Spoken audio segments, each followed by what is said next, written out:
আসসালামু আলাইকুম প্রিয় শিক্ষার্থী, আশা করছি প্রত্যেকে অনেক ভালো আছেন এবং সুস্থ আছেন। উপানুষ্ঠানিক শিক্ষা ব্যুরো, আশা করছি আপনারা ইতিমধ্যে প্রত্যেকেই অফিস সহায়ক পদের জন্য যে 22 তারিখ পরীক্ষা হবে তার মধ্যে মেসেজ পেয়েছেন। এই আইবিএ যেহেতু এই পরীক্ষাটি গ্রহণ করবে, সেহেতু আইবিএ প্যাটার্ন ভিত্তিক প্রশ্নগুলো আপনাদের বেশি বেশি ফলো করতে হবে। আর ঠিক আইবিএ প্যাটার্নের প্রশ্নগুলো দিয়েই সাজিয়েছি আমাদের আজকের এই প্রশ্ন সমাধান ক্লাসটি। আশা করছি আমাদের আজকের ক্লাস থেকে আপনারা যথেষ্ট উপকৃত হবেন। তার আগে একটা কথা জানিয়ে রাখতে চাই যে আপনারা কিন্তু সাধারণ জ্ঞানের আপডেট সকল তথ্য করে রাখবেন, আর এখানে কিন্তু আপডেট তথ্যগুলি সবচেয়ে বেশি আসে।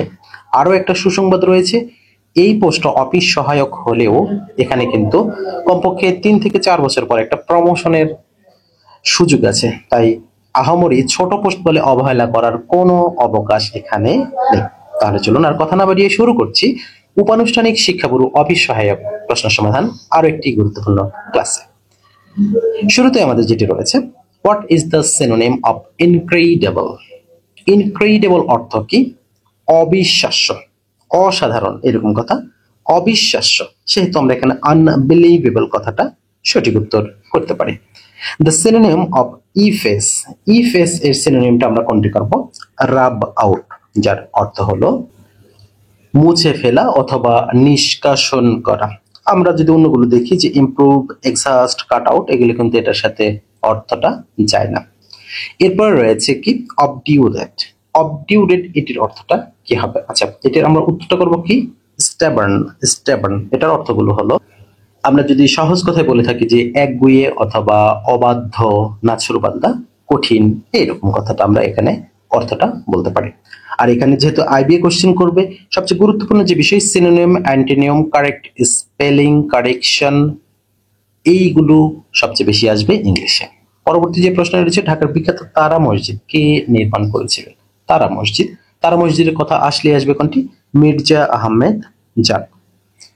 Which of the following spelling is correct? Correct spelling কোনটি? এখানে আমাদের কি রয়েছে? করাপশন হবে। করাপশন বানানটা আমরা কি করব? CORRUPTION, অর্থাৎ ঘ নাম্বারটা এক্ষেত্রে সঠিক উত্তর হবে। What is the following spelling is correct? আরো একটা অ্যাপ্রোপ্রিয়েট রয়েছে। অ্যাপ্রোপ্রিয়েট, তাহলে APPRO আমরা এইভাবে করব, APPROPRIATE, অর্থাৎ গ নাম্বারে যে অ্যাপ্রোপ্রিয়েট বানানটা রয়েছে এটি সঠিক উত্তর। Which of the following spelling is correct? আরো একটা রয়েছে অথরিয়েটিভ। অথরিয়েটিভ এটি বানানটা বাকি, অথর প্রথমে আমরা বানান করব AUTHOR, তারপরে IT, এরপর আমরা যে এটিভ বানানটা করব ATIVE, তার মানে এখানে কি হলো? অথরিয়েটিভ বানানটা বি নাম্বারটা কিন্তু সেদিক থেকে সঠিক উত্তর হলো। This is the correct spelling. আরো একটা কারেক্ট স্পেলিং রয়েছে ascertain. ascertain বানানটা আমরা প্রথমে কি করব? ASCERTAIN, সেটি ক নাম্বার অপশনে রয়েছে। এবং সর্বশেষ আমাদের কারেক্ট স্পেলিং যেটি রয়েছে, আচ্ছা এখানে আরো একটা কারেক্ট স্পেলিং কি রয়েছে? কোলাবোরেট। কোলাবোরেট শব্দটা আমরা কারেক্ট স্পেলিং বানান করব, প্রথমে বানানটা এইভাবে, কোলাব, COLLAB, কোলাব, তারপরে ORATE, অর্থাৎ ক নাম্বারটি এক্ষেত্রে সঠিক উত্তর। লাইসেন্স কারেক্ট স্পেলিং কোনটি হবে? লাইসেন্স বানানটা আমরা সি দিয়ে হবে, তাহলে সি দিয়ে আমরা কোনটা করব? LICENCE, এখানে এস এর কোনো অস্তিত্ব থাকবে না, তাহলে LICENCE, অর্থাৎ ক নাম্বারটি। অ্যান্টিনিউম, তাহলে অ্যান্টিনিউম অফ দ্য গ্রিট। গ্রিট মানে কি বা গ্রেটিংস অর্থ কি? স্বাগত জানানো বা ওয়েলকাম করা, তাহলে এক্ষেত্রে আমাদের সঠিক উত্তরটা কোনটি করব? ওয়েলকাম। আচ্ছা, এখানে আমাদের কি চেয়েছে? অ্যান্টোনিয়ম চেয়েছে, তার মানে অ্যান্টোনিয়মটা তো স্বাগত মানে শুরুতে যেটা হয়, তাহলে শেষ মুহূর্তে কি হয়? ফেয়ারওয়েল হয়, অর্থাৎ বিদায় হয়, তার মানে এখানে ফেয়ারওয়েলটা হবে right answer. Antonym of lend. Lend এর অ্যান্টোনিয়মটা আমরা করব কোনটি? বড়, ধার করা। আর লেন্ড মানে কি? আচ্ছা, তাহলে এখানে বড় মানে ধার করা, লেন্ড মানেও ধার করা, তার মানে এটা সিনোনিম হয়ে যাচ্ছে, সুতরাং এটি হবে না।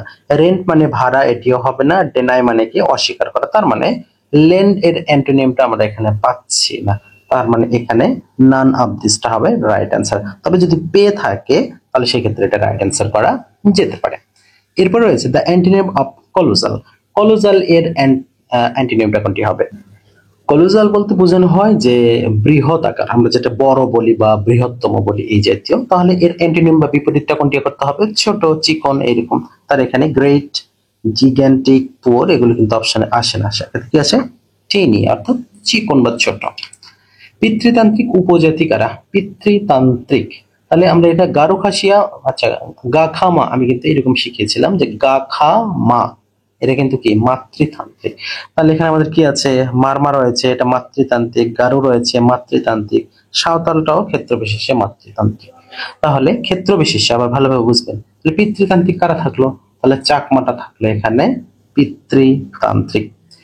Educating all people dash a Mamun task, তাহলে এখানে আমাদের কি হবে? Is. Educating all people is.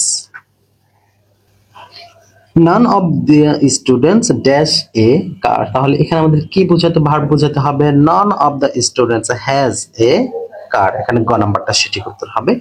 কোনটি লিঙ্গান্তর হয় না? আমরা বেআই বেআইন করতে পারি, সাহেব সাহেবান, সঙ্গী সঙ্গিনী, বা কবিরাজের ক্ষেত্রে কিন্তু মহিলা কবিরাজ ব্যবহার করা যায় না, তাহলে সেক্ষেত্রে এটি হবে সঠিক উত্তর। The Arabian Nights, be my favourite, এখানে বি রয়েছে, তাহলে দ্য অ্যারাবিয়ান নাইটস এটা একটা বই বা অনুষ্ঠান বা গল্প, যে কোনো কিছু, এটা নাম বোঝাচ্ছে, তাহলে এটা একটা নাম যদি বোঝায় পরবর্তীতে ইজ ব্যবহার করতে হবে। The Arabian Nights is my favourite book. বিদ্রোহী কবিতাটি কোন কাব্যগ্রন্থে সন্নিবেশিত করা হয়েছে? তাহলে এটা আমরা সবাই জানি যেটি অগ্নিবীণাতে সন্নিবেশিত করা হয়েছে। ভেটু শব্দের অর্থ কি?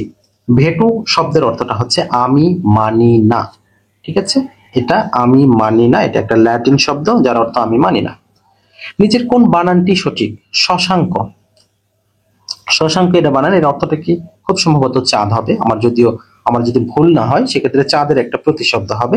তো এই প্রশ্নের উত্তরটি আপনাদের জন্য একটা HW থাকবে।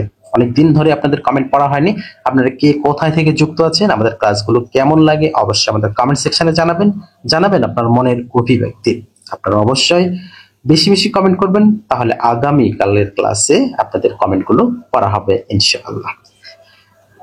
পরবর্তী যেটি প্রশ্ন রয়েছে, লর্ড রিপন কর্তৃক গঠিত শিক্ষা কমিশনের নাম কি? লর্ড রিপন কর্তৃক যেটি ছিল সেটি হলো নাথান কমিশন। যদিও আমাদের এখানে বানানগত ভুল রয়েছে, নাথার কমিশন এটি হবে না, নাথান কমিশন হবে। বানান ভুল থাকলে সেটিকে সঠিক উত্তর করার প্রয়োজন আপনাদের নেই, যা আছে এখানেই রয়েছে, সুতরাং আমরা এটা অ্যান্সার করব না। যদি নাথান কমিশন থাকতো তাহলে সেটা আমরা অ্যান্সার করতাম। উইথ ওপেন আর্মস এর অর্থটা কি হতে পারে? উইথ ওপেন আর্মস এর অর্থ হলো উষ্ণ, আমরা বলি না যে উষ্ণ স্বাগতম জানান, এইরকম, তাহলে একটা ওয়ার্মলি। কোনটি কর্মধারয় সমাসের উদাহরণ? কর্মধারয় সমাসের উদাহরণ আমরা যদি ইন্দ্রজিৎ হবে না, একরক্ষা কালান্তর কেউ হবে না, ইহকালটা এখানে কর্মধারয় সমাসের উদাহরণ হবে। পরাশ্রয়ী বর্ণ কোনটি? আমরা জানি যে আমাদের বর্ণমালায় পরাশ্রয়ী বর্ণ রয়েছে তিনটি, যারা নিজে নিজে উচ্চারিত হতে পারে কিন্তু শব্দ গঠন করতে পারে না কারো সাহায্য ছাড়া, তাহলে এগুলো পরাশ্রয়, অন্যকে আশ্রয় করে কাজ করে। যেমন অনুস্বার, এটা হচ্ছে একটা পরাশ্রয়ী বর্ণ। এরপরে রয়েছে বিসর্গ, তারপরে রয়েছে চন্দ্র বিন্দু। ওকে, এরপরে রয়েছে কোন ভৌগোলিক রেখাটি বাংলাদেশের মধ্য দিয়ে অতিক্রম করেছে? একটুখানি খেয়াল করবেন, মধ্য দিয়ে বাংলাদেশে যেটি অতিক্রম করেছে সেটি কি? এটা হলো কর্কট ক্রান্তি। এবারে গণিত অংশ। গণিত অংশের শুরুতে একটা কথা বলে রাখতে চাই, গণিতগুলো কিন্তু অনেক বড় বড় আসবে, ভয় পাবেন না, গণিতগুলো বড় বড়, বাট অল্প কথায় অ্যান্সার বের করতে গেলে অবশ্যই আপনাকে এই টাইপের প্রশ্নগুলো সমাধান করতে হবে। তো আপনি আমাদের একটা সাজেশন আমি বলবো না, এটা আইবি এর একটা জব সলিউশন আমাদের রয়েছে, এটা আপনারা চাইলে নিতে পারেন আমাদের কাছ থেকে। আচ্ছা, এখন প্রশ্ন কি আছে যে 60 কিলোমিটার বেগে 100 মিটার দৈর্ঘ্যের একটা ট্রেন 300 মিটার দীর্ঘ একটি প্ল্যাটফর্ম অতিক্রম করতে কত সময় লাগবে? তাহলে এখানে খেয়াল করুন, যদি ট্রেনের দৈর্ঘ্যটা 100 হয়, 300 মিটার দীর্ঘ যদি প্ল্যাটফর্ম হয়, তাহলে মোট অতিক্রান্ত দূরত্ব কত হবে? 100 প্লাস 300 মোট 400 হলো কিনা? 400 হলো। এই 400 কে কত কিলোমিটার বেগে যাবে? 60 কিলোমিটার বেগে যাবে। তাহলে এখানে আমরা খুব সহজ ভাবে যেটা বের করবো, যে আমরা এখানে প্রথমে আমাদের মোট অতিক্রান্ত দূরত্বটা বের করছি কত? 400।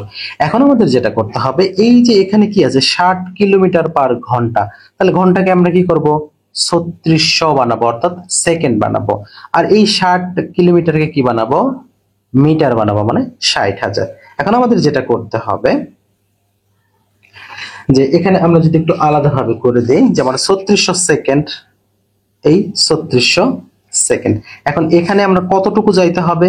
400, 400 দ্বারা গুণ করব, ভাগ আমাদের মোট কতটুকু? 60,000 সেকেন্ড মিটার। তাহলে এই যে এখন আমরা 1 2 1 2, এখন আমরা যদি কাটাকাটি করি তাহলে এখানে আমাদের কিন্তু 1 2, যেহেতু 3600 দুইটা শূন্য আমরা লিখি নাই, 3600 কেটে গেল, তাহলে 6 6 36, 4 6 24। তার মানে ওভারঅল আমাদের অ্যান্সার আসলো কত? Just 24 second. আশা করছি বিষয়টা বোঝাতে পেরেছি। আমি আবারও বলছি যে এখানে আমাদের 60 কিলোমিটার পার ঘন্টা রয়েছে। তাহলে এখানে প্রথম আমাদের কি করতে হবে, যে এই 60 কিলোমিটারটাকে আমাদের মিটার বানাতে হবে 60,000। আর যেহেতু ঘন্টা আছে, 1 ঘন্টা, 1 ঘন্টাকে আমরা সেকেন্ডে রূপান্তর করলে কি পাবো? 3600 সেকেন্ড পাবো। এই জন্য প্রথম আমরা 3600কে 400 দ্বারা গুণ করেছি, সেটাকে 60,000 দ্বারা ভাগ করেছি। এটাই হলো অ্যান্সার। পরবর্তী প্রশ্ন রয়েছে, 540 টাকায় বিক্রি করলে 10% ক্ষতি হয়, 660 টাকায় বিক্রি করলে কত লাভ বা ক্ষতি হবে? তাহলে একটু এখানে খেয়াল করতে হবে যে 540 টাকায় বিক্রয় করলে 10% ক্ষতি হয়, তাহলে সম্ভাব্য ক্রয় মূল্য কত হতে পারে? আবার 660 টাকায় বিক্রয় করলে শতকরা কত লাভ বা ক্ষতি হবে? তাহলে এখানে আমাদের প্রথমে কি বের করতে হবে? ক্রয় মূল্যটা এখানে বের করাটা আমাদের জরুরি। তাহলে আমরা কিভাবে বের করব? তাহলে এখানে আমাদের প্রথমে আমরা ক্রয় মূল্যটা বের করব, যেহেতু আমরা জানি না কত পার্সেন্ট ক্ষতি, 10%। তাহলে 10% ক্ষতি অনুযায়ী কত হবে? 90 টাকা হবে। আচ্ছা, তাহলে 90 টাকা হলে আমাদের ক্রয় মূল্য হবে কত? 100 টাকা। তাহলে একে কত? আমাদের 540 কত? তাহলে 100 গুণিতক 540 ভাগ আমরা কত করব? 90। তাহলে 0 0 কেটে দিলাম, এখানে 6 9 54, তাহলে এখানে কত হলো? 600 টাকা। তাহলে 600 টাকাটা আমরা কি পেলাম? ক্রয় মূল্য পেয়েছি। ওকে, এখন তো আর আমাদের দরকার নেই। কত টাকায় বিক্রি করছি? 660 টাকায়, তার মানে 10% লাভ। কেন? কারণ 600কে যদি আমরা 10% করি 60 টাকা হবে, তাহলে অতিরিক্ত 60 টাকা এটাই লাভ, আর এটাই হলো 10% লাভ হবে। আশা করছি বিষয়টা আপনাদের কাছে ক্লিয়ার হয়েছে। ওকে, এবারে আমরা যেটি করব, যে 50কে এমন দুই অংশে বিভক্ত করুন যেন এক অংশের দ্বিগুণ 75 অপেক্ষা যত কম, অপর অংশের 3 গুণ 45 অপেক্ষা তত বেশি হয়। ঠিক এই টাইপের প্রশ্নগুলি আপনারা পাবেন। দেখে মনে হবে ইহকালে এর চেয়ে কঠিন কোনো অঙ্ক আর অবতীর্ণ হয় নাই, কিন্তু আপনারা যদি একটুখানি মাথা খাটান তাহলেই দেখবেন যে ইহকালে এর চেয়ে সহজ অঙ্ক আর কখনো অবতীর্ণ হবে না। এখন এখানে আপনাকে বুঝতে হবে সিকোয়েন্সটা বলেছে কি। 50কে 2 ভাগে ভাগ করতে হবে, যে এক অংশের দ্বিগুণ 75 অপেক্ষা যত কম, অপর অংশের 3 গুণ 45 অপেক্ষা তত বেশি হয়। ঝামেলা না? আসলে ঝামেলা। তাহলে এখানে আমাদের একটুখানি ক্যালকুলেশন করে নিতে হবে। ক্যালকুলেশন করতে গেলে কিন্তু বড় লম্বা, বড় মোটা, বড় গাছের সমান, বড় বৃক্ষের সমান আপনাকে অঙ্ক করতে হবে। এখন কি করতে হবে? এখানে যেটা আপনার অপশনকে কাজে লাগাতে হবে। অপশনকে কাজে আমরা যেহেতু প্রথম অপশন 40 এবং 10 রয়েছে, এখানে কি করতে হবে, যে প্রথম শর্তটা কি? এক অংশের দ্বিগুণ 75 অপেক্ষা যত কম। তাহলে 40-এর দ্বিগুণ, 40-এর দ্বিগুণ কত? 80। আচ্ছা, তাহলে 40-এর দ্বিগুণ 75 অপেক্ষা যত কম, তাহলে 80 75 অপেক্ষা কত কম হচ্ছে? 75 অপেক্ষা এটা বেশি হয়ে যাচ্ছে, তার মানে এই অপশনটা কি আমার প্রয়োজন আছে? নেই। 30, 30-এর দ্বিগুণ কত? 60, তাহলে 75 অপেক্ষা কত কম হলো? 15 কম হলো, এটা লিখে রাখবো। আবার অপর অংশ, অপর অংশের 3 গুণ, তাহলে 3 গুণ কত? 3 বিশে 60, তাহলে 60 এই 45 অপেক্ষা তত, তাহলে 60 আর 45-এর পার্থক্য কত হলো? সে 15ই হলো। তাহলে তো আমাদের এই অপশনটা রাইট অ্যান্সার হয়ে গেল। এইরকম একটুখানি চিকন বুদ্ধি কাজে লাগাতে হবে, তাহলেই দেখবেন যে আইবি এর অঙ্কগুলো আপনারা সহজে পার হয়ে যাবেন। 30 নম্বর যেটি বলা আছে এখানে, ঘন্টায় 4 কিলোমিটার বেগে চললে কোনো স্থানে পৌঁছাতে যে সময় লাগে 5 কিলোমিটার বেগে চললে তার চেয়ে আধা ঘন্টা কম সময় লাগে, স্থানটির দূরত্ব কত? সেম কথা, আমরা অপশনটাকে কাজে লাগাবো। ক্ষেত্র বিশেষে আমাদের অপশনগুলো খুব কাজে আসবে, যাতে অন্য কোনো ক্যালকুলেশন প্রয়োজন হবে না। যেমন আমরা যদি ধরলাম রাস্তাটির দূরত্ব 15 কিলোমিটার, তাহলে 4 কিলোমিটার বেগে যদি আমি চলি, আমাকে কত লাগবে? 4 4 16, তার মানে 4 ঘন্টার একটুখানি কম। আচ্ছা, এখন আমি যদি 5 ঘন্টায় বেগে যাই তাহলে 3 ঘন্টা লাগবে। তাহলে আমি ধরেই নিলাম এখানে 4 ঘন্টা, এখানে 3 ঘন্টা, তাহলে পার্থক্য আমার কত হলো? 1 ঘন্টা হলো। তার মানে এই অপশনটি নেওয়া যাবে? ন। 12, তাহলে 4 কিলোমিটার বেগে গেলে আমার কত লাগবে? 3 ঘন্টা। আচ্ছা, 5 কিলোমিটার বেগে যেতে কত লাগবে? 2.5 ঘন্টা। তাহলে আমরা পার্থক্য পেলাম কি? হয়ে গেছে না? আচ্ছা সরি, 1 মিনিট। 5 কিলোমিটার বেগে যেতে 5 5 10, 2.5 ঘন্টা না, 2 ঘন্টার একটু বেশি লাগবে। 2.5 ঘন্টা, সেটা আমাদের 225 হবে এরকম। এরপরে আমরা আসি কত, 7.1, এর তো হবেই না ওইভাবে। 7.5 কিলোমিটার, 12 কিলোমিটার যেখানে হচ্ছে না, 7 কিলোমিটার কিভাবে হবে? এটা অপশন থেকে বাদ। এখন অপশন থাকলো কোনটা? 10, এটাই অ্যান্সার। ক্যালকুলেশন ক্যালকুলেশন আমরা 4 কিলোমিটার বেগে যদি যাই তাহলে আমাদের লাগবে কত? 2.5 ঘন্টা। আর যদি আমরা 5 কিলোমিটার বেগে লাগবে কত? 2 ঘন্টা। 5 2 10। তার মানে এই যে পার্থক্যটা আমাদের আধা ঘন্টা কম বেশি হয়েছে কিনা, তার মানে 10 ঘন্টা, সরি 10 কিলোমিটারটাই রাইট অ্যান্সার। আশা করছি আমার কথাগুলো বুঝতে পারছেন। না বুঝলে নিশ্চয়ই কমেন্টে অনেক পরিমাণে কমেন্ট করবেন। The peasant refused to grovel dash the feet of his master. তাহলে এখানে আমরা কি লিখতে পারি? এখানে আমাদের যেটি দিতে হবে তা হলো at the feet of his master। অ্যাটটা হবে এখানে সঠিক উত্তর। I can give you no assurance dash help। আমি তোমাকে এই বিষয়ে কোনো নিশ্চয়তা দিতে পারবো না বা পারছি না। তাহলে এখানে কি হবে? অফ হেল্প, মানে অফ হেল্প বলতে এখানে কি? সাহায্যের বিষয়। এর পরবর্তী প্রশ্ন রয়েছে, নিচের কোন বানানটি শুদ্ধ? বানান শুদ্ধি থেকে প্রশ্ন আমরা পাবেন। এখানে সলিল সমাধি বানানটি শুদ্ধ রয়েছে কি? তিমির বিদারি হবে না, যৌবন সূর্য হয় নাই। যৌবন সূর্য আমার কাছে সঠিক মনে হচ্ছে। আচ্ছা, এই প্রশ্নটা আপনাদের জন্য কাজে দেব না। আমরা একটু দেখি যে তিমির বিদারি, এটি ঠিক তো মনে হচ্ছে, যৌবন সূর্যটাও ঠিক মনে হচ্ছে, সলিল সমাধি তো সঠিক। সরি, একটুখানি খেয়াল করবেন, অশুদ্ধ বলা রয়েছে। অশুদ্ধ হলে তো সলিল সমাধি একদম আগেই হবে। ক্যারাটে, জুদু, রিক্সা। রিক্সা, হারিকিরি, ক্যারাটে, জুতো, এগুলো সবগুলোই কি শব্দ? এগুলো হচ্ছে জাপানি শব্দ। অপশনে তো জাপানি নেই, অ্যান্সার করার প্রয়োজনীয়তা আমাদের নেই। যা নিবারণ করা যায় না তাকে এক কথায় কি বলা হয়? ওকে, যা নিবারণ করা যায় না, যা নিবারণ করা যাবে না তা নিশ্চয়ই অনিবার্য হবেই। তাহলে এটি সঠিক উত্তর। সন্ধি এর সঠিক সন্ধি বিচ্ছেদ কোনটি? কত সুন্দর প্রশ্ন। হ্যাঁ, সন্ধির সঠিক সন্ধি বিচ্ছেদ কোনটি?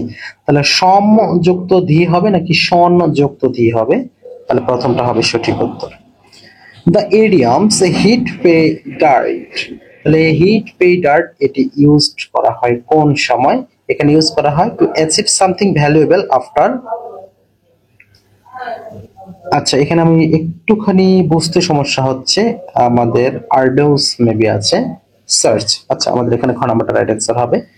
একটা ত্রিভুজের 3টি কোণের অনুপাত 3 4 5 হলে কোণ 3টির মান কত হবে? তাহলে 180 কে আমরা আগে ভাগ করব কত? 12 দ্বারা। যে 5 4 9 3 12, তাহলে 12 দ্বারা ভাগ করে যত হবে তত সেই অনুপাত আমরা বিভক্ত করে দিব।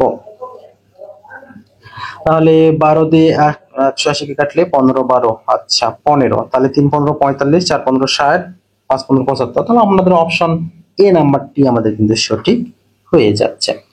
একটি দ্রব্য 240 টাকা বিক্রয় করায় 4% ক্ষতি হয়েছে। আচ্ছা, কত পার্সেন্ট লাভে বিক্রয় করলে বা কত টাকা বিক্রয় মূল্য হলে 4% লাভ হতো? এই একই ধরনের অঙ্ক কিছুক্ষণ আগে করালাম। তাহলে এই অঙ্কটা আপনারা এইচডব্লিউ হিসেবে নেবেন। ওই অঙ্ক দেখে আপনারা এটা কমেন্টে জানিয়ে দেবেন।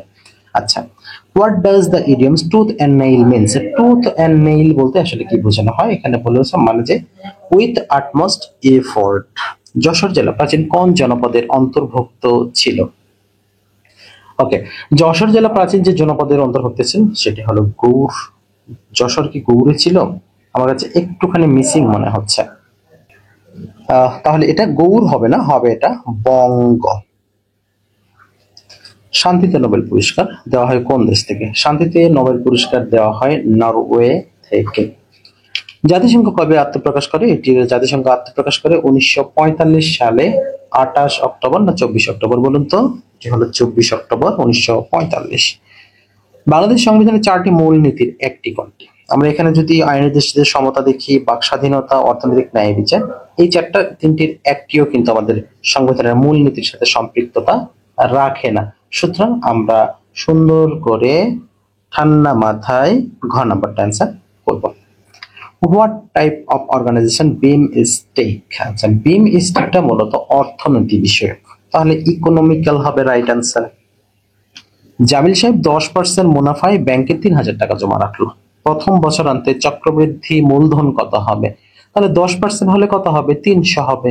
এক বছর পরে তাহলে 3300 টাকা হবে। এটা একদম মৌখিক উত্তর হয়ে যাবে। বুলবুলিতে ধান খেয়েছে, কথা হলো কে খেয়েছে? বুলবুলি খেয়েছে, তার মানে কর্তা। যেহেতু এখানে শেষে তে রয়েছে, তার মানে সপ্তমী, অর্থাৎ কর্তৃকারকে সপ্তমী বিভক্তি। পক প্রণালী কোন দুটি দেশকে পৃথক করেছে? এই পৃথক আর যুক্ত এগুলো ভালো করে পড়তে হবে। পক প্রণালী আমাদের আশেপাশে অবস্থিত ভারত, শ্রীলঙ্কা। লাজুক কোন ধরনের শব্দ? লাজুক এটি একটা যৌগিক শব্দ। সন্ধি ব্যাকরণের কোন অংশের আলোচ্য বিষয়? সন্ধি যেহেতু ধ্বনি বা বর্ণ নিয়ে আলাপ আলোচনা চলে, সেহেতু আমরা বলতে পারি এটি ধ্বনি তত্ত্বের আলোচ্য বিষয়। পিতা ও পুত্র বয়সের সমষ্টি 60, তাহলে মোট বয়স কত? 120। তাদের বয়সের অনুপাত 7:2। 9 বছর পূর্বে তাদের বয়সের অনুপাত কত ছিল? তাহলে আমাদের এখানে 7, 2, 9, এখানে ভাগ করব, তাহলে 7, 2, 9, তাহলে এখানে আমরা, আচ্ছা সরি, গড় থাকলে গুণ করতে হতো, তাহলে আমরা এখানে 60, এখানে হচ্ছে তাদের সমষ্টি। তাদের বয়সের অনুপাত কত? 7 আর 2, অর্থাৎ 7, 2, 9। আমরা যদি এখানে নরমাল অঙ্কটা মনে করি এভাবে, তবে সাধারণভাবে নরমালি এই অঙ্কটা করা সম্ভব হবে না, কারণ এখানে অনেক ট্রিকি দেওয়া আছে। যেহেতু আমাদের 7 এবং 2 দেওয়া আছে, তাহলে আমরা এখানে 7x এবং 2x টা ধরে নিতে পারবো। তাহলে এই দুটার যোগফল কত আছে? মানে সমষ্টি কত আছে? 60 আছে। তার মানে 9x = 60। তাহলে এখন x এর মানটা কত বাড়াবে? 60/9। এখানে যদি আমরা উভয় পক্ষকে 3 দ্বারা ভাগ করি, তাহলে 20 এর নিচে 3 হবে। তাহলে এখানে 20 এর নিচে 3, এটা হলো আমাদের x এর মান। এখন আমার পিতার বর্তমান বয়স বের করতে কি করতে হবে? তাহলে এখানে 7 গুণন 20/3 এইভাবে করতে হবে। তাহলে কত হবে? 140। 140 এর 3। একইভাবে যদি পুত্রের বয়স বের করি, তাহলে 2 গুণন 20 এর 3, তাহলে কত হবে? 40 এর 3। তাহলে 140 এর 3 এবং শুধু 40 এর 3। যেহেতু আমাদের 9 বছর পূর্বের বয়স বের করতে হবে, সেহেতু এখন এটা থেকে বিয়োগ করতে হবে। এখন ওভারঅল আমরা বিয়োগ করে যেটা করব সেটাই হবে আমাদের রাইট অ্যান্সার। আমরা কিভাবে করব? তাহলে এখন আমাদের যে 9 বছর পূর্বের যে হিসাবটা, সেটা যদি বের করতে যাই, তাহলে আমাদের কি করতে হবে? একটুখানি খেয়াল করবেন। 140 মাইনাস কি 3, এখান থেকে মাইনাস, সরি ভাগ, এখানে 3 ছিল, -9 40/3 -9। তাহলে এটা যদি আমরা এখন লসাগু করি, তাহলে 140 - 27/3 ইন্টু এখানেও হবে 40 - 27/3। এখন ক্যালকুলেশন করে আমাদের কত আসবে? 113 এবং এখানে শুধু 13, নিচের 3 আমরা উঠিয়ে দিলাম। তাহলে আমাদের কত বের হলো? 113 শুধু 13। তার মানে এটা আপাত দৃষ্টিতে দেখতে যত সুন্দর মনে হলেও সে ততটাও সুন্দর নয়। আচ্ছা, এরপরে আমাদের কি রয়েছে? বাংলাদেশের মুদ্রানীতির পরিচালনার দায়িত্ব কার? বাংলাদেশের মুদ্রানীতি পরিচালনার দায়িত্ব রয়েছে বাংলাদেশ ব্যাংকের কাছে। একটি বর্গক্ষেত্রের এক বাহুর দৈর্ঘ্য অপর একটি বর্গক্ষেত্রের পরিসীমার সমান হলে বর্গ দুটির কর্ণের অনুপাত কত হবে? আচ্ছা, এখানে কর্ণের অনুপাত একেবারে সহজ, 4:1 হবে। কোন বর্গক্ষেত্রে এক বাহুর দৈর্ঘ্য 50% বৃদ্ধি করলে শতকরা কত বৃদ্ধি পাবে? এখানে 5 × 5 = 25, 125 হবে। তাহলে 125 বৃদ্ধি পাবে। 10 জন পুরুষ 6 ঘন্টা কাজ করে 14 দিনে। 10 দিনে শেষ করতে 12 জন পুরুষকে কত ঘন্টা খাটাতে হবে? কথা হলো এখানে 10 দিন, এখানে 10 জন, এখানে 14 দিন, এখানে 12 জন, এখানে ঘন্টাকে কাজে লাগাতে হবে। তাহলে এখানে আমরা কি বলছে যে 10 জন পুরুষ 6 ঘন্টা কাজ করে, কয় দিনে? 14 দিনে শেষ করছে। এখন আমাদের কি বলা আছে? 14 দিনে শেষ করতে, 10 দিনে শেষ করতে হবে 12 জন পুরুষ। এখন কথা হলো কত ঘন্টা কাজ করতে হবে। তাহলে জাস্ট আমাদের এখানে কত ঘন্টা কাজ শেষ তারা করছে, 6×10=60, 14 দিনে শেষ করছে, তাহলে 6×10=60। এখন 10 দিনে শেষ করতে হলে এখন আমাদের এখানে কত, একটুখানি ক্যালকুলেশনে যাই। ওকে, আমরা ক্যালকুলেশনে ফিরবো। এখানে এমন ভাবে নির্ধারণ করতে হবে, প্রথম কথা 10 জন পুরুষ 6 ঘন্টা কাজ করে 14 দিনে, তার মানে 6×14 এইটুকু হিসাব লাগবে। এখন 10 জন মিলে যদি একদিনে কাজ করে তাহলে এটা করবে, আবার একজন মিলেও যদি একজন কাজ করে তখন হবে কি, সাথে গুণিতক 10 হয়ে যাবে। এরপরে বাকি যে 10 আর 12 থাকবে এটা ভাগ করে দিতে হবে। 12×10, আমরা 10 কেটে দিব, 2 এখানে 6 দিয়ে 12 কে কাটলে 2 হবে, 2 দিয়ে 14 কে কাটলে হবে 7, আর 7 ঘন্টাটাই হবে এখানে সঠিক উত্তর। আশা করছি বুঝতে পেরেছেন। না বুঝতে পারলে নিশ্চয়ই কমেন্টে জানিয়ে দেবেন। একটি সরল রেখার উপর অঙ্কিত বর্গের অর্ধেকের উপর অঙ্কিত বর্গক্ষেত্রের বর্গের কত গুণ আছে? যখন অর্ধেকের উপর বলবে তখন 4 গুণ, এটা মনে রাখবেন। অর্ধেক বলা থাকলেই 4 গুণ হবে। এরপরে রয়েছে অনুরক্ত শব্দের বিপরীত শব্দ কি? অনুরক্ত শব্দের বিপরীত শব্দ হলো বিরক্ত। এক্সাইজ ডিউটি বলতে কি বোঝানো হয়? এক্সাইজ ডিউটিকে বোঝানো হয় আবগারি শুল্ক। মুক্তিযুদ্ধ ভিত্তিক নাটক কোনটি? মুক্তিযুদ্ধ ভিত্তিক, ভাষা আন্দোলন ভিত্তিক নাটকগুলো খুব গুরুত্বপূর্ণ নাটক, উপন্যাস বা যে কোনো রচনা। তাহলে এখানে কি চাহ সংকোচিল একটি নাটক রয়েছে মুক্তিযুদ্ধ ভিত্তিক। চাকমা জনগোষ্ঠীর লোক সংখ্যা সর্বাধিক কোথায় রয়েছে? মোস্ট ইম্পর্টেন্ট এটি, চাকমা জনগোষ্ঠীর লোক সংখ্যা সর্বাধিক রয়েছে কিন্তু রাঙামাটিতে। কোনটি শুদ্ধ বানান? পঙ্কিল রয়েছে। পঙ্কিল শুদ্ধ বানান আমরা যদি খুব সহজে দেখি প্রথমটাই সঠিক। বিশ্ব মানবাধিকার দিবস কোনটি? বিশ্ব মানবাধিকার দিবস 10 ডিসেম্বর। যদিও বিশ্ব মানবাধিকার সংস্থা বলি, জাতিসংঘ বলি বা অন্যান্য যে কোনো আন্তর্জাতিক মহলের মানবাধিকার সংক্রান্ত যে সকল সংস্থা রয়েছে আদতে এগুলো কিছুই না। এগুলো সম্পূর্ণ চোখ আছে দেখতে পায় না, কান আছে শুনতে পায় না, মুখ আছে বলতে পারে না, এই টাইপের প্রতিষ্ঠান। এগুলো থাকা না থাকা সমান কথা। MRT6 এর আওতায় উত্তরা থেকে আগারগাঁও পর্যন্ত মোট স্টেশন সংখ্যা কতটি? উত্তরা থেকে আগারগাঁও পর্যন্ত রয়েছে 9টি স্টেশন। মুক্তিযুদ্ধ বিষয়ক গ্রন্থ হাঙ্গর নদী গ্রেনেড এটি কে লিখেছেন? গুরুত্বপূর্ণ একটা প্রশ্ন। হাঙ্গর নদী গ্রেনেড এটি লিখেছেন সেলিনা হোসেন। গবাক্ষ, গবাক্ষ শব্দের সঠিক সন্ধি বিচ্ছেদ কোনটি? গবাক্ষ শব্দের সঠিক সন্ধি বিচ্ছেদ হবে গো যুক্ত অক্ষ। কোন সংখ্যার 50% এর সাথে 50 যোগ করলে যদি ওই সংখ্যাটি হয়, সংখ্যাটি কত? একটা সহজ জিনিস খেয়াল করবেন,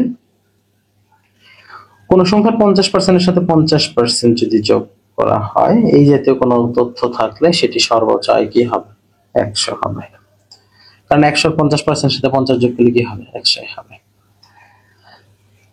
এরপরে রয়েছে আমার ভাই রক্তে রাগানো 21শে ফেব্রুয়ারি গানটির রচয়িতা কে? গানটির রচয়িতা মূলত আব্দুল গাফফার চৌধুরী। সুরকার রয়েছে আলতাফ মাহমুদ এবং আব্দুল লতিফ, দুইজনে।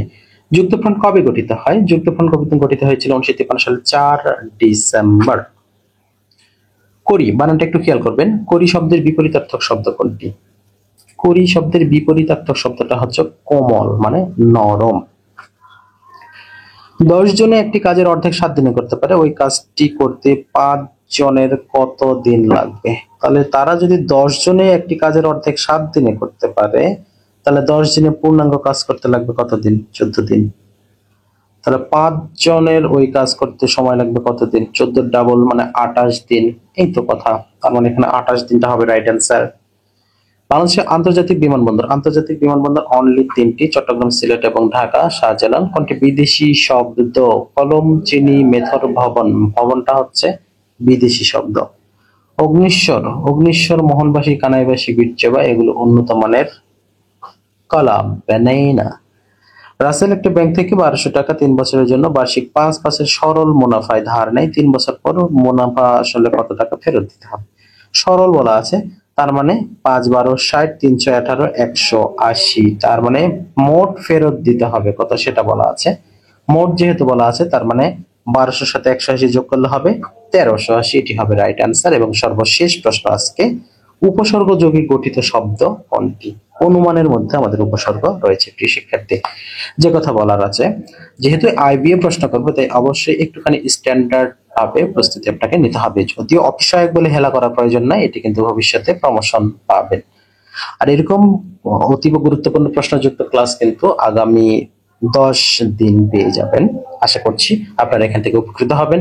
আপনারা অবশ্যই আমাদের ভিডিও বেশি বেশি শেয়ার করবেন এবং যে যেখান থেকে এতক্ষণ যুক্ত ছিলেন সবাইকে অসংখ্য ধন্যবাদ জানিয়ে শেষ করছি। আজকের ক্লাস দেখা হবে আগামীকাল অন্য ক্লাসে। সে পর্যন্ত ভালো থাকুন। আল্লাহ হাফেজ।